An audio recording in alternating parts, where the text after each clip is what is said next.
Happy Saturday, everyone. I am Jack Childress. This is the Written Undead podcast, and I am joined alongside by my fantastic co-hosts, Richard Ryan Rose, Jennifer Amato, and Angel Ramon. And because I'm a total idiot, I managed to double book the show today.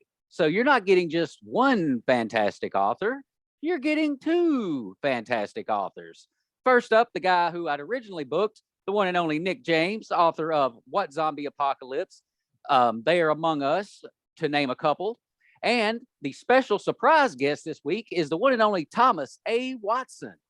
How is everybody doing today? All good. Thank you for having me. Very good today. Thank you much. Well, Nick, let's just start off with you since, we got you on technically first until I botched the whole thing.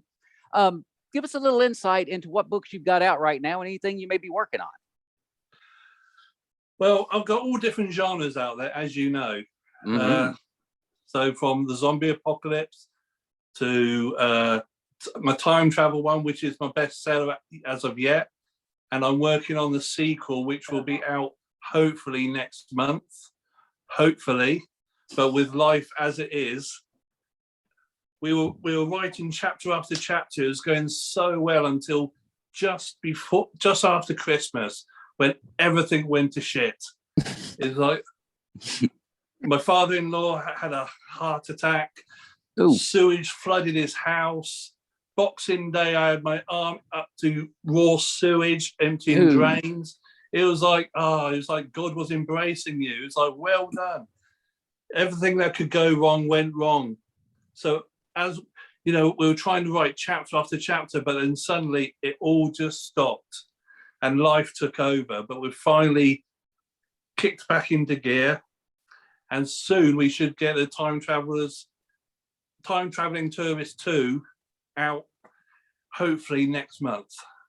Oh, well, fantastic. Yeah. But I have got, like you say, They Stand Among Us. Mm-hmm. Ah, there it is. I had the pleasure of listening to that. Yeah. Dude, that was some creative stuff there. Yeah, not very popular. Very upsetting. I think it's going to be a slow burn. I think people are going to wait, because I've said it's a trilogy and it's linked in. I think hopefully people are going to wait until the trilogy is done or another book's come out, and then hopefully they'll invest in reading it. That's what I'm hoping. Well, the way you put that thing together, as far as the plot and what was really going on, and just the creatures, again, I'm always trying to not spoil anything when I tell anything, but it's just so like you're going, holy crap, and you think, I've never seen this anywhere before, not this general idea. And it's really well done. And I hope everyone does eventually get on board and realize what you've got going there, because it is great. But now, one thing Jen's finally got the chance to listen to, I've listened to, is What Zombie Apocalypse? Dude, it's literally one of the funniest books I have ever listened to. And that includes, Mark Tufo, Javin Bonds. I mean, I've listened to some funny books. I'm even listening to one right now by Jeff Thompson. Dude, that thing is freaking great. I'll tell you what, the narrator did a wonderful job. His voice was ideal. The upper class British, I don't speak like that. There's no way in hell I could do it. But the way he performed it was impeccable. But I still listen to that book now. When we're driving somewhere, obviously we don't drive the same distance you do, because we go in the ocean.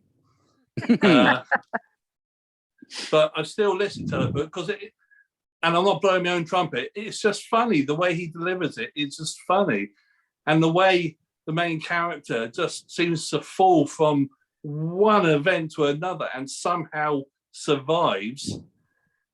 He's definitely the guy that should not make it. There's no way this person should actually survive the zombie apocalypse. Like he just does. He's just got some of the best dumb luck of any character I've ever read. Yes. But I'm surprised he lasted chapter 2, to be honest. Even writing it, I was surprised. I say he's motivated to find Olga. That's what kept him going. Oh yeah. which she's a pretty cool character in her own right. Now, was she somebody that, as you were writing the book, you went, hey, I need a certain type of character here, and you created her? Or was she just already, when you were even in the early process of getting ready to write the book, you already knew there was going to be an Olga? I think there always has to be something to drive the survival, some goal. Obviously, there was no parents, no girlfriend at the time. There was a very friendly pizza waitress, but but he needed that something to drive him to survive, because otherwise he would have just dead. It was just going to die. But Olga, she just came about.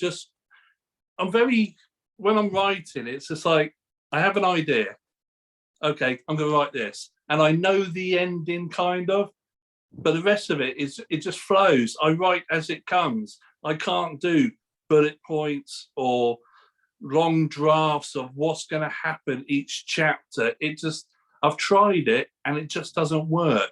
I just have to, I envisage the first chapter going, this is so-and-so. He's going to do so-and-so. And then my mind takes over, God help it, and you just keep on writing. Like we've talked about before, the first draft is normally rough, and that's my book. That is the book I want to create. And then I pass it to my wife, and she'll go through it and go, no, you can't say that. The world will hate you. Yep. And then after about the third draft, that's the book they get. Well, it's very, very well done. Well, our other guest, Mr. Thomas A. Watson, give us a little background into the books you have out there. My biggest series right now is Blue Plague. That's the one that I started off. Because before this, I was a nurse who worked at LSU and got tired of working in the knife and gun club at the ER. And that's when we moved to Montana. And one day, because that's the very first time I'd ever had time off, because at LSU, I was literally working every day. And if I'd get 1 or 2 days off, I slept. But I got to Montana and I actually had 7 whole days off at a time. And I went to my wife and said, I want to write a book. And she, I'll say, what was that reaction like? Oh, as a wife can only do, she just looked at me for like 5 minutes, and finally she said, well, knock yourself the hell out. And I wrote Blue Plague 1 and I released it on Kindle. And a month later, I got a call from Amazon. I'm not kidding. I tell everybody this. When you get a call from Amazon, I was literally like, what did I win? And but it was one of the managers there. He called to congratulate me because he said, we have 10,000 new authors join us every month. Less than 1/10% will sell more than 5 books in 5 years. He said, you sold 3,000 your first month. I'm like, dang. Whoa. Ooh. Wow, really good. I go, holy crap. And Please tell me. Yeah. I'm like, oh my God, I got to start writing more books now. And but so that's how I actually got into writing. But when I write a book, I have to write the very end chapter to the book. I don't know how I'm going to get there, but that's my goal. As Blue Plague was my very first one. And I've had a lot of big name authors tell me, you're going to have a lot of people try to tell you to change your writing style because it's raw. I'm not going to lie. But they said, do not listen to him. Keep it going. Because one of the first publishers that I released it to, when they did their work through of it, they wanted me to do a rewrite because they said all my female characters were too strong. I'm going, excuse me? They go, yeah, all your female characters are too strong. And I'm going, well, that's the whole point of the story. Oh, wow. Well, yeah. When Yeah, speaking right? of strong female characters, we've got one on the show right here. So I'm pretty sure she wouldn't tell you to change anything. Absolutely not. No, I wouldn't either. Well, but that was the whole thing. Their whole thing was, well, who's going to rescue them? And I'm going, that's the whole point. They don't need nobody to rescue them, because they had that company was in Boston. So take that with your grain of salt. Yeah. Yeah, grain of salt. I understand. But they did not like the fact that the mamas were carrying backpacks and had their own weapons, and they were defending the family, and they just did not like that. And I said, you just send me my book back, and I will just keep it on Kindle. I said, because we're not changing that. I said, because you can go down south, and if you find a woman that does not know how to use a gun, I said, that is the exception, not the rule. Yeah. Damn, Skippy. Yeah. Wow, that's disheartening because we just had an episode on another podcast about female main characters and how female readers like to perceive our female main characters. And I think it's very important to have strong females that don't always need saving. You Well, know, Well, I that's don't appreciate the whole damsel in distress thing. we That's do a lot not. of feedback I've gotten, We yeah. don't, because we're not damsels anymore. no. Yeah. Well, no, no. there's just like I said, I was grown up to you respect females, and yes, I still open doors for females because my mother told me, if you do not treat females with respect, I'll kill you. And I'm making Well, Yeah. I mean, same here. Same here. thank you. Ditto. Because mama told me, she said, women give birth and you will respect them for the rest of your life for that thing. And I go, yes, ma'am, I will. Well, you're still alive, so you must be doing exactly what right. Mama said. Yeah, alive and married. So Yes. there's two for him. Oh, yes. It Now, scored me some major points when I met my wife on a blind date, and opened the doors for her. That scored me major points and got me a second date. well, 30 years The later. rest is history. but that's in all my books, because I just finished FFA, which is starts out on economic collapse. Now that one was a very hard series to write.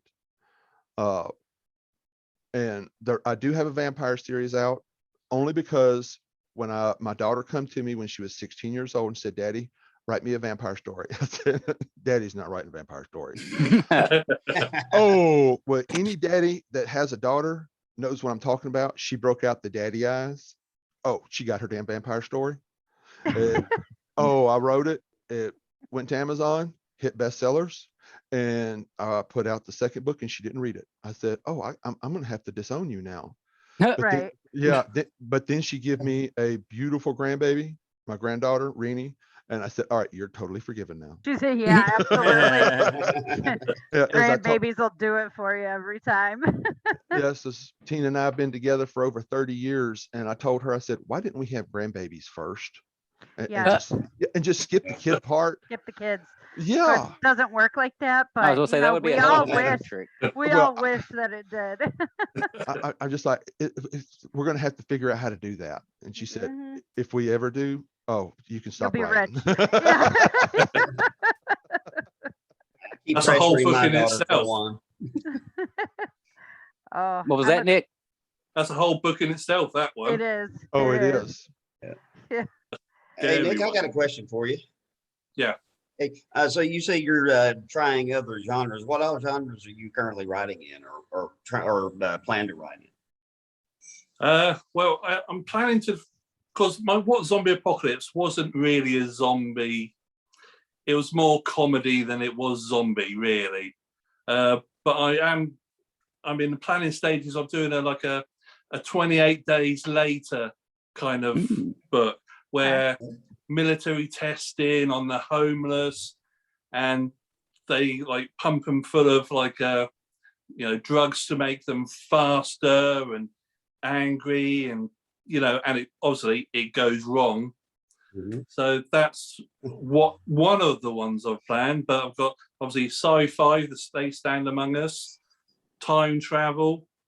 I've got a vampire, the Victorian vampire, which isn't really out of the box gory. He's more of a vampire who tells people he's a vampire. He preys on the criminal aspects of the society, and he wants to find the one woman who will love him for who he is. But unfortunately, they die after a certain amount of time.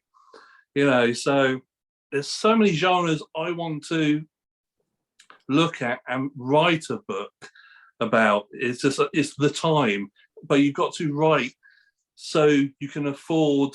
You've got to write the right genres so you can afford to keep writing, which is like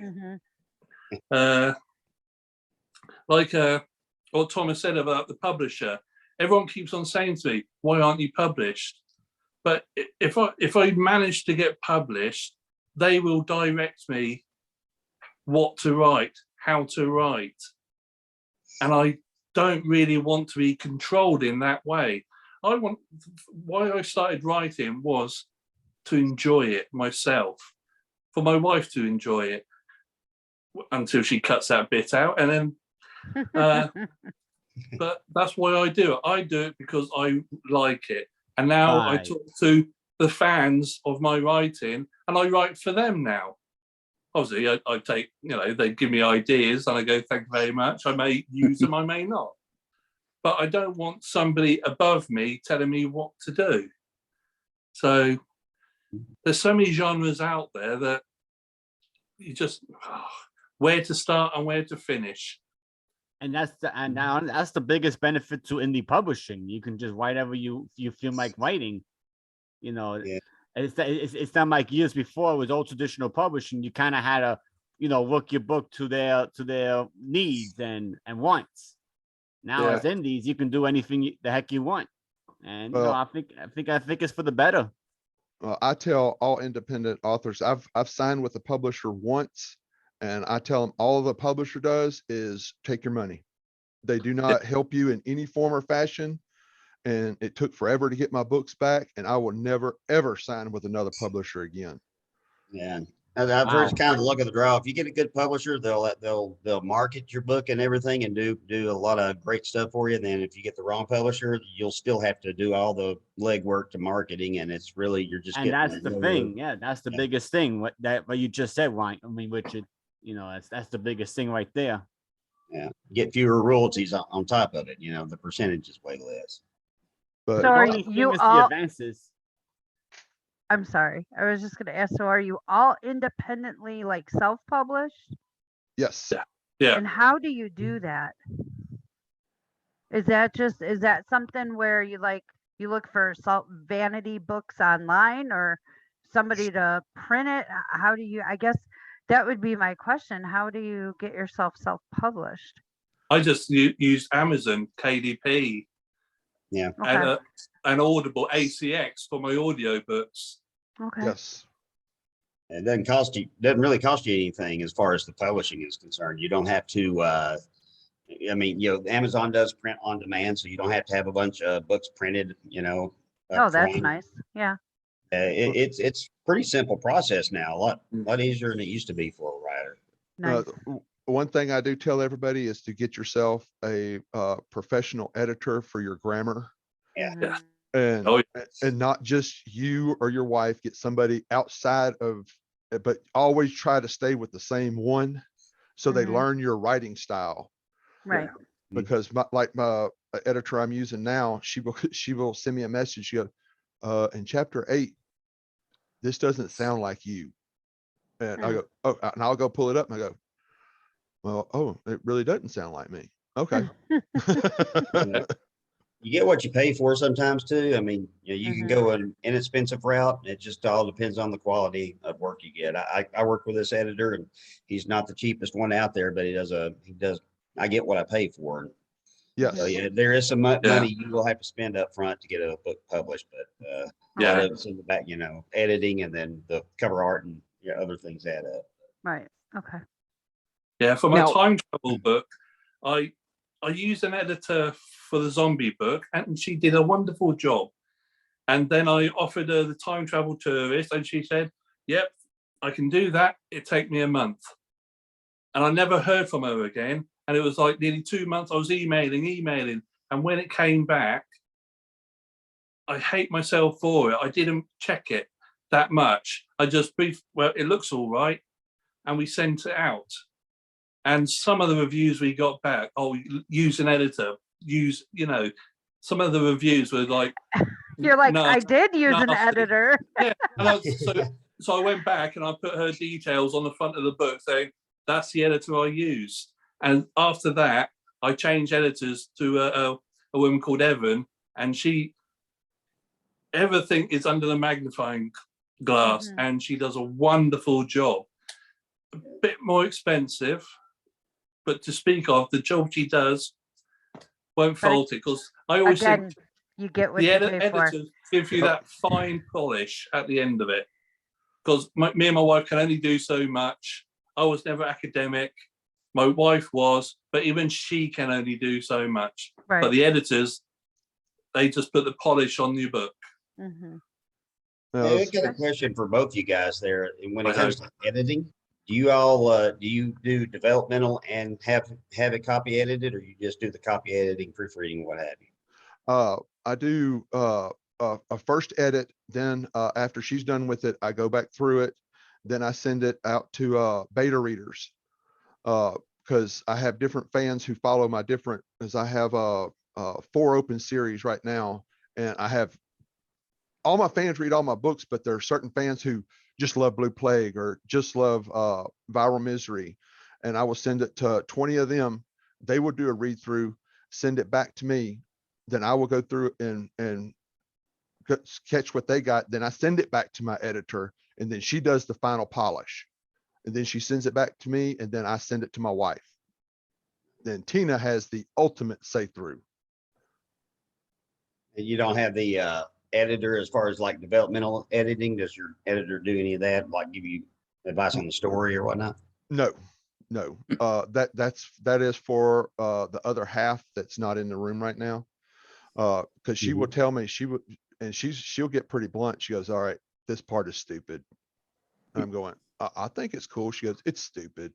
I go, okay, well, that's not going in the book. Yeah, exactly right. So obviously you've got books on Audible, Yes. Thomas. So what was the process like for you to find your narrator, and what finally got you to say, yeah, that's the person's voice that I need doing my characters? I've tried, when I was with the publisher, they did their own Audible, and I finally found somebody who, there's a man out there who sounds just like the guy from Ferris Bueller's Day Off, the teacher Bueller.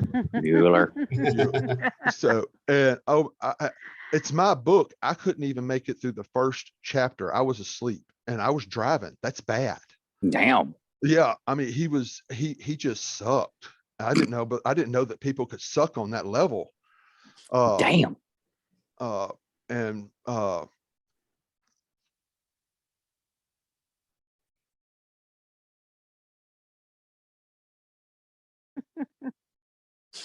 Gotta love live, ladies and gentlemen. This is how it rolls. yeah. Oh, you gotta love live. But no, Eric Shellman, after I used him once, that man can sit there and read me the instruction booklet on anything, and I'll listen to it.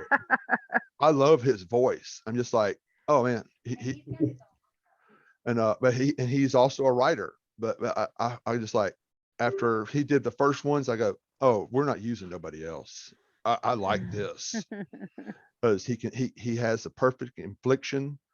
And it was because the Audible, when you go to ACX, you can have auditions for it, and my wife is over all of that. And she will send it to me and say, do you like this person? Do you like this person? And I said, is it Eric? And, and finally she just said, all right, Eric, he's not going to choose nobody else but you, so you're going to have to do all of them. But you have to do it on ACX. You have to do an audition phase. So we always do an audition phase, but we always choose Eric.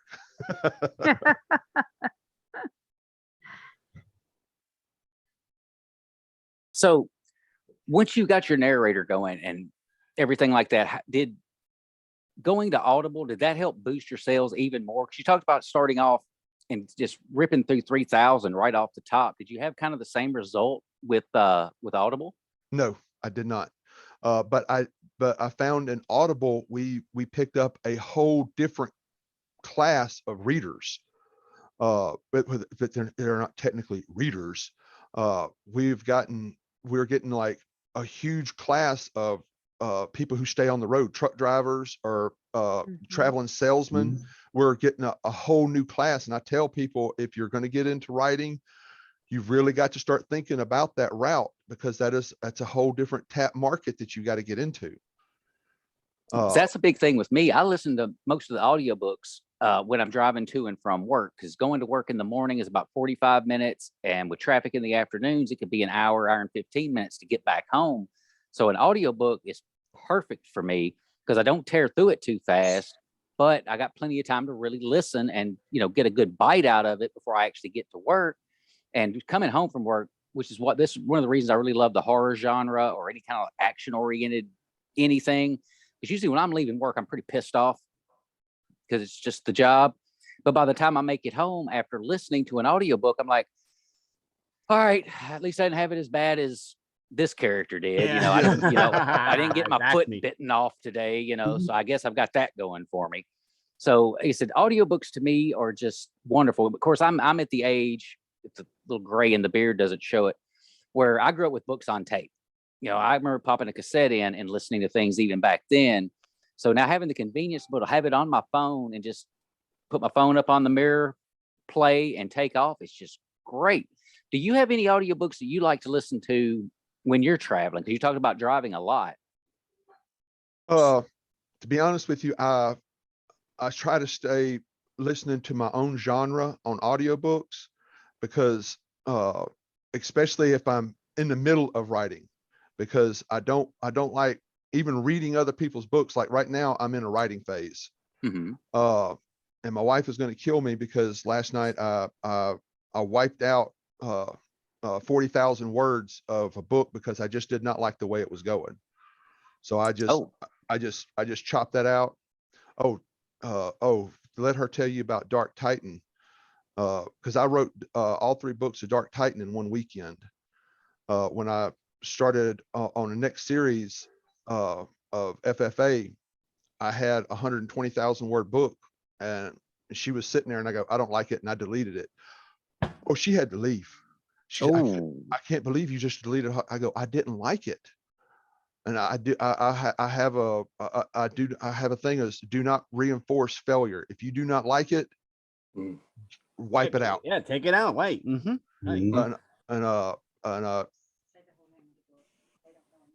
So that right there, she said, all right, I can't, when you erase books like that, don't tell me no more. I said, okay. No problem. But you wrote 120,000 words in one weekend? Oh no, I wrote 200 and it was 280,000 for the entire Dark series. It was Friday, Saturday, Sunday, and Monday. Wow. Damn. Impressive. Put me to shame. Yeah, I can't imagine.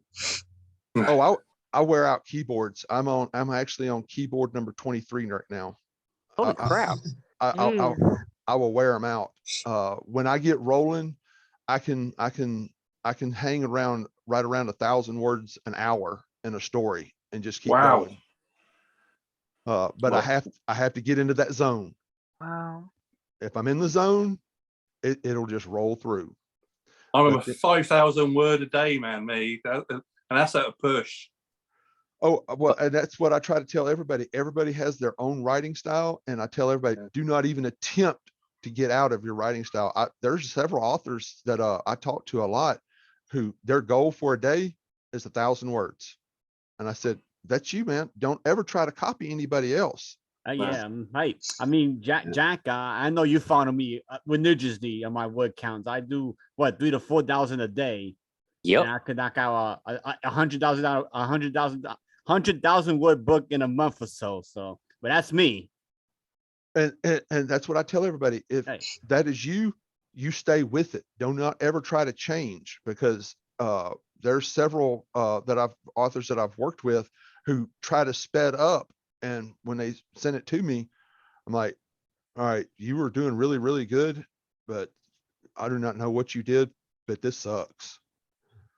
Yeah, the quality. Yeah, it's the quality drops. It's the classic quantity. I mean, quality over quantity. Thank you. That's it right there. I mean, Nick, you got out, Nick. Or how many books do you have out? Sorry.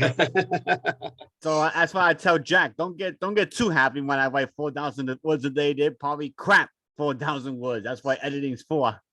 That's right. Ah. All right, Rich, you're talking to Nick. Yeah, how many books do you have out right now? That's a good question. Hang on. 1, 2, 3, 4, 5. 7, I think. 6 or 7. My first one, The Misplaced Man, was like 3 novellas. This was a novella series. I combined them into one big novel, hoping that would boost the sales. I was wrong. But that was my first book. It was my baby. It was the first one you just pour everything into. And if you read it, you just have to read it with a pinch of salt. And it's fun. It's weird, crazy, disgusting, but fun. You just got to,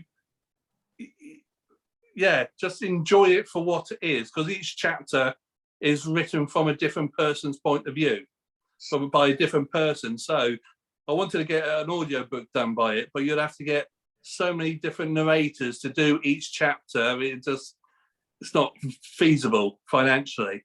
But yeah, I think I've got 6 or 7 out and one due out, like I said, next month, with about another 20 planned on the old hard drive.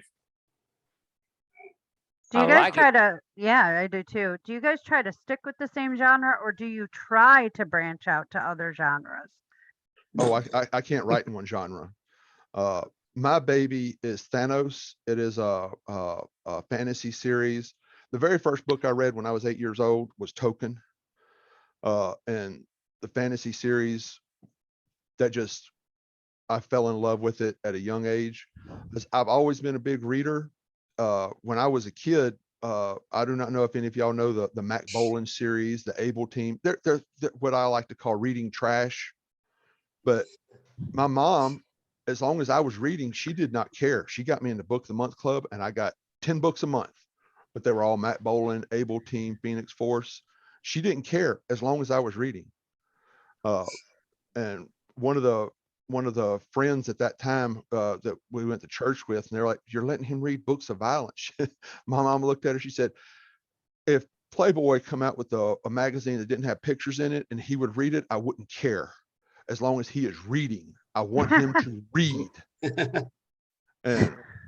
And that's what I've tried to instill in my kids, because when we go to Books A Million, we come out with like huge bags. And I tell my kids, you want a book, I'll buy it. Yep. Now I will. I do have a problem spending $100 on an Xbox game, but I will drop $100 on books for them, even now that they're adults. Yes, me too. Yep. I used to work at Books A Million as a second job a few years ago, and oh my God, it was stupid. I never brought home a paycheck. I brought home books. Hey, Jennifer, nothing wrong with that, man. There's nothing wrong with that. It defeated you the enjoyed purpose it. of the second job.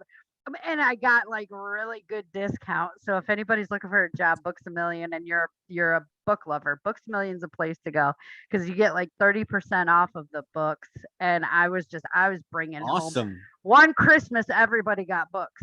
Everybody got books. Jack, you should look into that, man. Yeah, for real, right? I mean, because you can obviously see that I do like my books. Maybe in an unhealthy sort of way, Jack, to be honest. Although it's the thing never about unhealthy. Jennifer, the thing about it is Jack most indie authors. He's not, he most is indie authors more. Yeah, there's no King or Kuntz or Benchley or anybody like that up there. That's all the indies up there. I think they do have. I think even Books A Million has a type of a publishing thing. Yes. Yeah. So, I mean, that's also another option I remember looking into a long time ago when I was looking into it. But I loved working there because you can get so many books, and now they have used too. Ooh. Well, I keep seeing Richard's sexy ass t-shirt flash up on the screen over here, which makes me ask, do either of you guys have, that is such a beautiful, and Amazon hates that cover, by the way. They do not like that cover. It's too violent. But do either of you guys have shirts, hats, anything like that? Oh, yes. We have shirts, hats, posters. pins. We ever when we because Tina has it where if you want a signed book, you can get them directly from her, but we'll throw in little keychains, stuff like that for everybody. I tell authors, I said, get the little bitty knickknacks, and because and the refrigerator magnets with a book cover on it with the calendar. Yep. I said, get that. But Books A Million, will order indies because I got to see Dark Titan in a Books A Million store, and that right there will blow you away when you walk into a major chain and see your books there. You're like, Wow. oh, that's cool. Hey.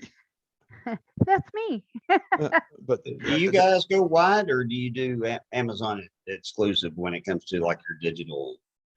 no, I go on everything. What about you, Nick? No, just Amazon at the moment. I've only just started really going full-fledged into the author lifestyle, writing full-time. We have luckily had some savings, so I managed to walk away from work for a bit and focus on just writing. So I'm hoping to get more books out there, and then I can start doing t-shirts and everything. So this year and next year is a make or break, and so far I'm making it at the moment. Sweet. Because I would love to get my hands on a T-shirt with the cover for What Zombie Apocalypse on it. Because I was going to send you one for your birthday.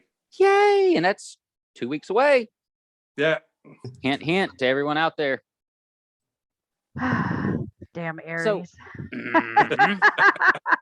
I've got one set away. coming to you, Jack. It's going to look like a nightgown on you, but you want it extra large, so I'll send you extra large. For the record, this is extra large. Yes. One that Jen made for me. Yep. Written Undead. So I guess if anybody wants to get their hands on this beauty right here, get in touch with Jen. I'm sure she could hook you up. Definitely. Because I love mine and it is so comfy. See, I can't do them tight Jen? shirts. I got a t-shirt for you, Jen. Yep. It's in the mail right now. I gotta get mine out to you. So gotta get you a shirt too. So, but yeah, I love merch. Being a reader, I love merch because I think that is always the best way to get the word out for any author, period. Don't even have to be an indie author, but I think merch is so awesome. I love the bookmarks. I love the shirts and stuff like that. And the cool thing is that, I'm lucky enough where I can make that stuff at home.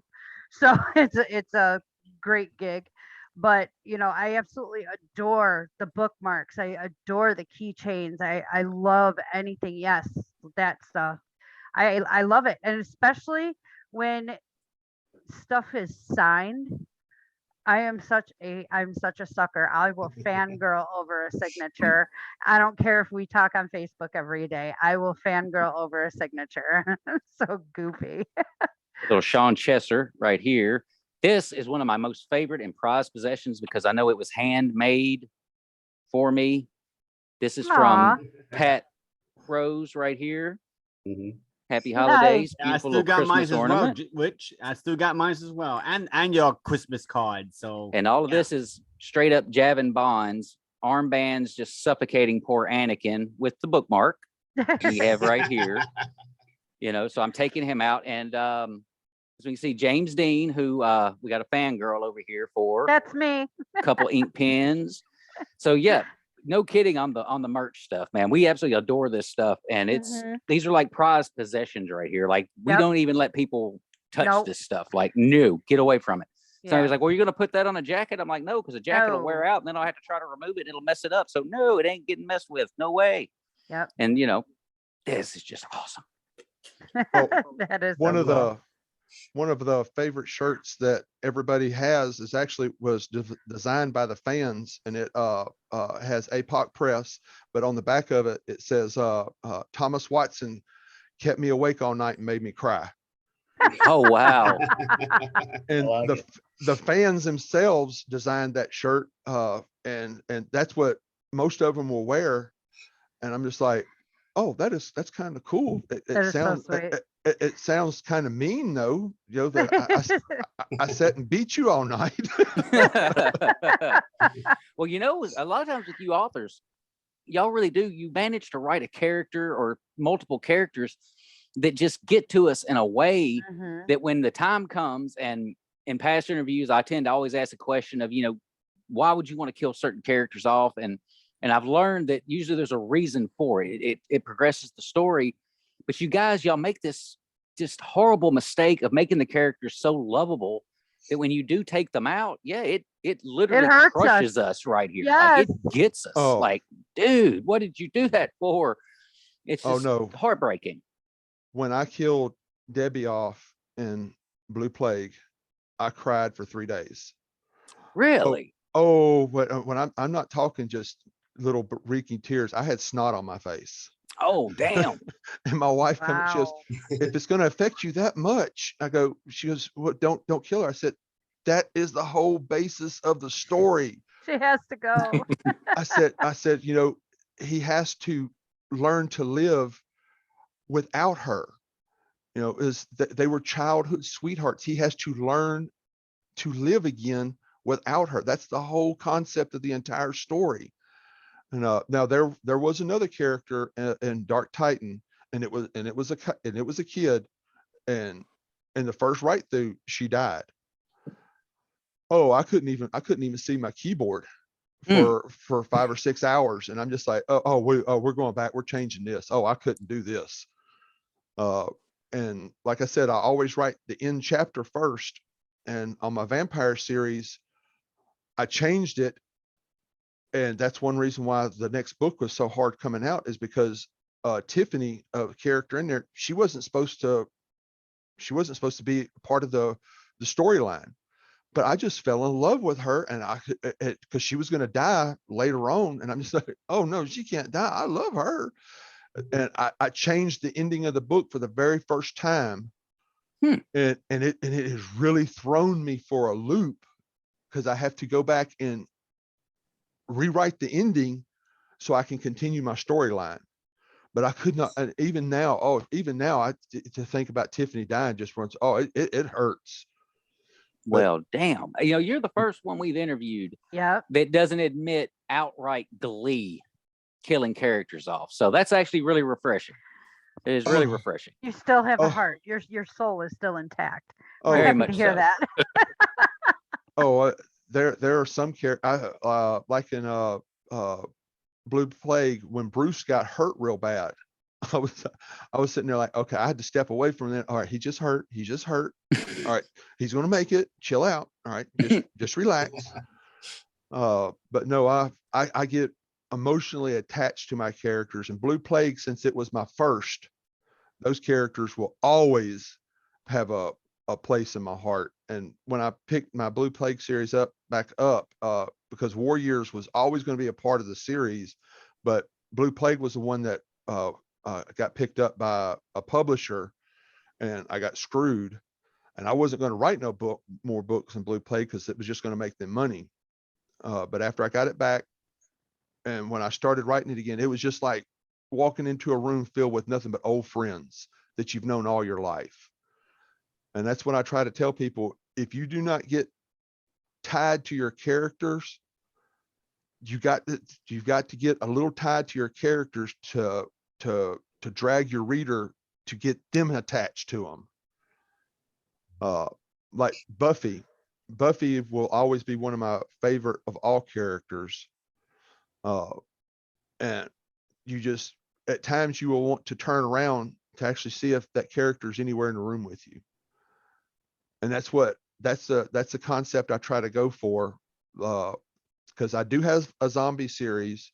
I did not want to do a zombie series, but I got like 10,000 emails over 2 years of fans, do a zombie series. I said, well, if I'm going to do a zombie series, I'm going to have fun with it.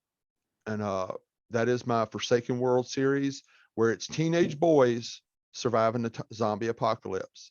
There is not a man alive who cannot read that book of those 2 kids and go, I remember doing that. No, I didn't do that. The statute of limitations hasn't expired yet. No, and my friends would have never done that ever.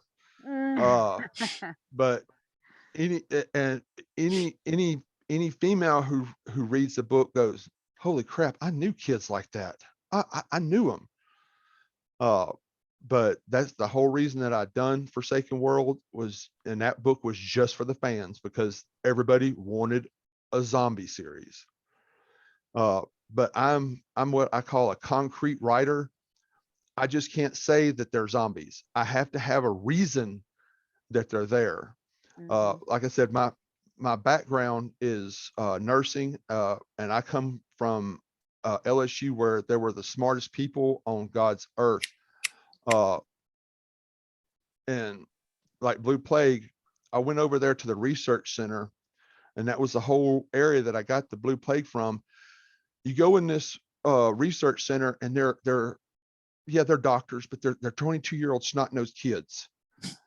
Okay, and they're sitting there chopping up DNA and inserting it into a virus.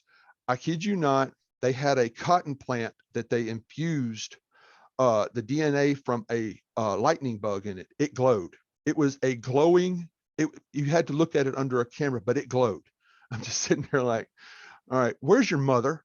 Right. You are sitting here playing with God's stuff. Where is your mother at? Somebody needs to be watching you. And they're like, well, only like 1 in 10,000 actually works. We'll sit there and chop off this slice of the DNA and throw it in there. And I'm just sitting there like, but it's that 1 in 10,000. Okay. Right. You're playing with God's stuff here. But that was a whole concept where I got Blue Plague from. And when I got to see just how easy it was for these little snot-nosed kids who were so smart, they were actually stupid. And I'm just like, where's the grown-ups at? You know, who's watching you? Making me think of Jurassic Park right now. You know, you Yes, take the time that's to know exactly you what can it do sounds it, like. but should you do it? Should you? Yeah. Go in the dark velociraptors or something, you know. But because when I left there, they were actually working on cystic fibrosis, and they were using they were wanting to use the influenza virus to carry over the cure. And I'm sitting there like, all right, you want to use the most contagious virus known to man, and you want to insert crap in it. I'm going, oh, somebody's getting a spanking. I don't know who yet, but somebody in this room. Just line them all up. Yeah. Line them all up and just go down the line. All right. Okay, Gene. When I go back, you're coming with me, and we're just going to hold them down and just spank all of them. I can do it. We can do it. I am more than ready, because these kids she was a need an correctional ass whooping. officer. She knows all about corrections. Give them the people's elbow and everything. But that, like I said, that I have to have a reason behind it, because I asked Dr. Bocchini. He's one of the world leading virologists on the planet. He writes books and papers all the time. But I asked him one day, what virus scares you the most? And I was really expecting to come off with some off the wall stuff. And he said H5N1. And then he read off the number for it. He said, if that virus ever learns to go human to human, 90% of the globe is dying. I'm just like, whoa. Well, yeah. I mean, like, that swine flu? That swine flu? It's a swine flu derivative. Because as of right now, it's only come out in Vietnam, Thailand, but it only goes from birds and swine to people. It does not cross person to person yet. But it's such a slow cooker. By the time you're shedding the virus, you're not even sick.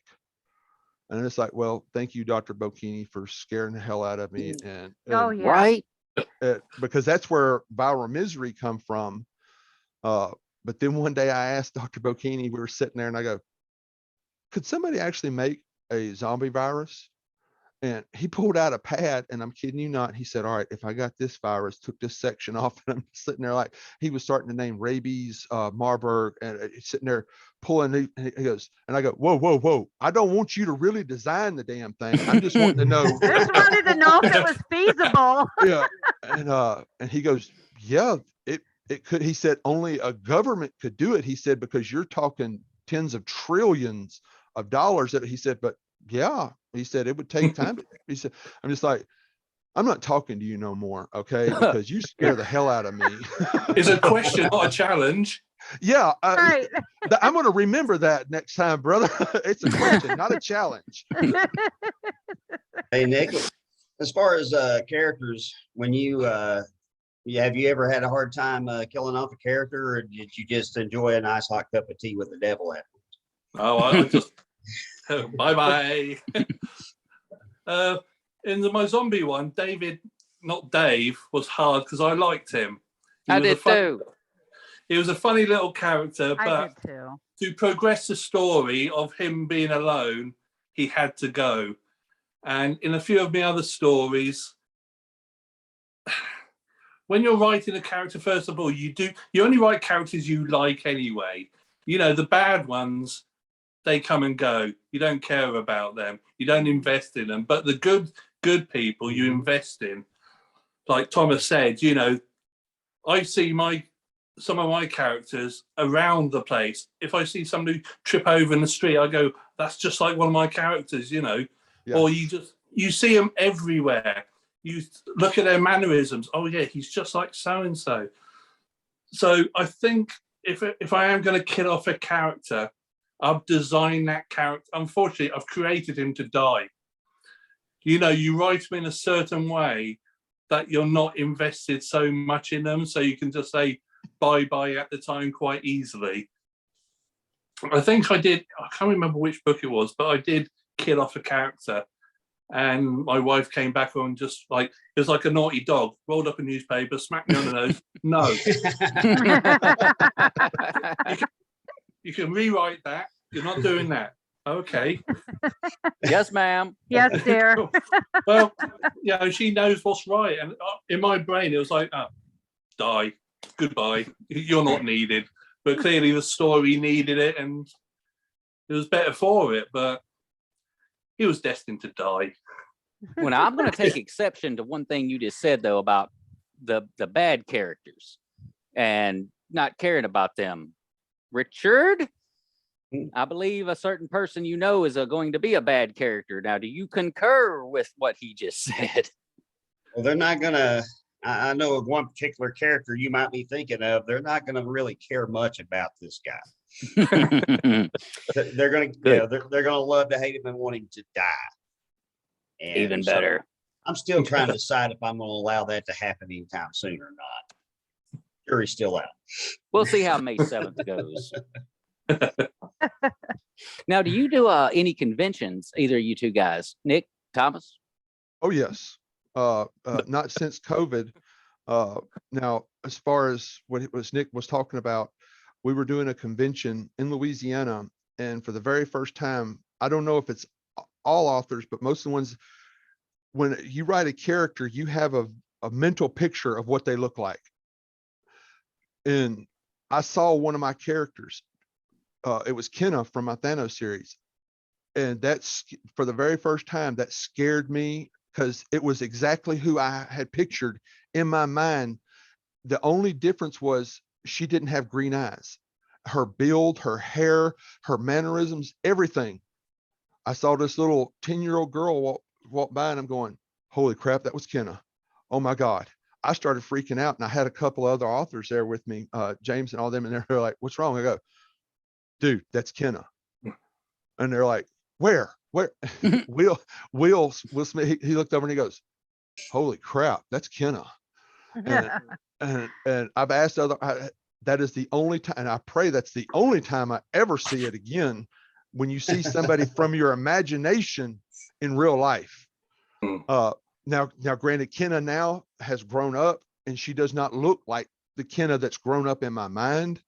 But at that time, and that's one reason why I told Tina, I said, all right, because she had 4 more conventions to go. I go, we need to tone down the conventions because I am not meeting any more of my characters. And she said, no, we've already promised we're going to Florida and we're going to North Carolina. I go, all right, if I see any more of my characters, I'm going home, and you can sign the damn books. But since COVID has come around, we haven't done any, because I'm not wearing a muzzle. I have not worn a muzzle since the fake crap come up, and I will not wear one for anything. A Love lot it. of places are going away from that now. But Yeah. Yeah, they are. Well, and Yeah, that's because why- we're getting- like Rich, we're not going to have to do that at the Sasquatch thing, right? hell no. Hell no. Okay. It's Well- Tennessee. We don't give a shit around here. Yeah, Well- nobody was wearing masks Well- last year when COVID was, more of a big deal when I was Well, there.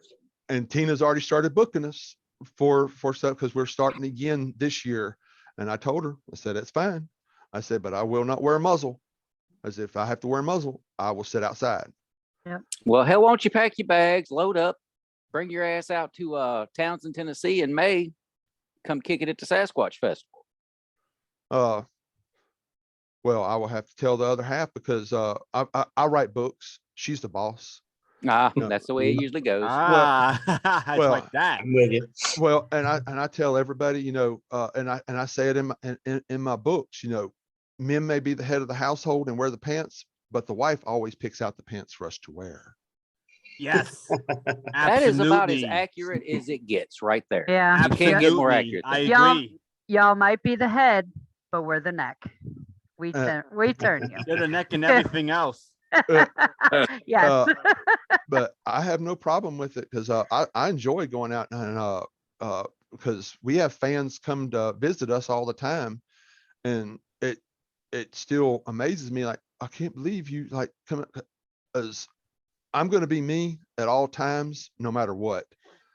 And I've actually got to meet a few other authors who've gotten what I like to call the bubble head, and I'm like, dude, you put on your pants the same as everybody else does. All right, Yep. you need to chill. See, that's something I went through early on when Javin first asked me about doing these shows, doing these podcasts.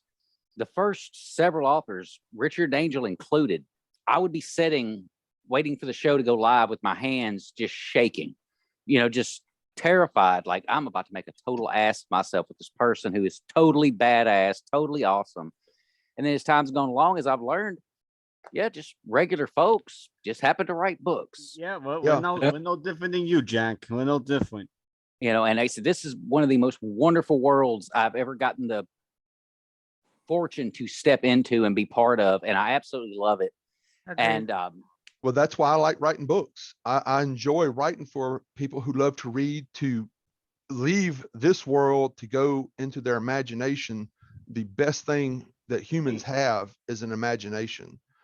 And that's one reason why I can't believe that kids today do not read like I did when I was a kid. There were, all of y'all are old enough to know, cartoons came on Saturday morning, and if you did not get up at 6 o'clock from 6 to 10, you missed out on cartoons. yes, you did. Yeah. And Mhm. after that, you went outside, and your imagination was your playground. Yep. Yep. You're out till dark, till the Yeah. street lights come on. Well, in my the- case, I lived in the country. We were out till they decided, oh, he's still alive. Oh, well, there he is. Okay, he's fine. Yeah, you're good. And that right there is why I tell everybody, the imagination. And I said, if people are going to read my books, to me, that is an honor.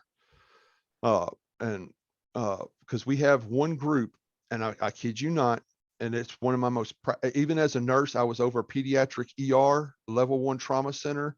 And one of my proudest accomplishments in life, I have a very large group of readers who used to be very anti-gun. Don't ask me why they started reading my books. I have no idea. But now I've changed their entire outlook on it. They all own guns now. They Damn. went and got training on them. And I'm just like, I feel so proud. Yeah. I changed somebody's outlook that you protect yourself. You don't Yes. depend on anybody to do it for you. Yep. And because Tina's got a little list on her computer that she goes, all right, we changed this leftist over here. They're leaning more towards the middle now. And because when we talked to the NRA, and they asked me what was your proudest accomplishment, and I told them, and they go, dude, that right there rocks. Yeah. They've been trying to do that for eons, and you accomplished it in a book. So yeah, that's pretty sweet. Well, sadly, as much as it pains me, because this has been so awesome, which is why I promise we've got to be able to do this again sometime in some way, shape, form, or fashion. But we have reached the end of the hour for the Written Undead podcast. Thank you, Thomas Watson. Thank you, Nick James. You guys are fantastic. You're super freaking interesting, which is the best part of this, because there's so much to learn just from what goes on inside those creepy, crazy minds of yours. It's so awesome. I love it. Absolutely love it. But for Richard Ryan Rose, Jennifer Amato, Angel Ramon, our two, thanks to my stupidity, fantastic guests this week, Nick James, Thomas A. Watson, I'm Jack Childress. This is the Written Undead. We'll see you next week. Peace out. Thank you guys. Later, guys. Thank you. So yeah.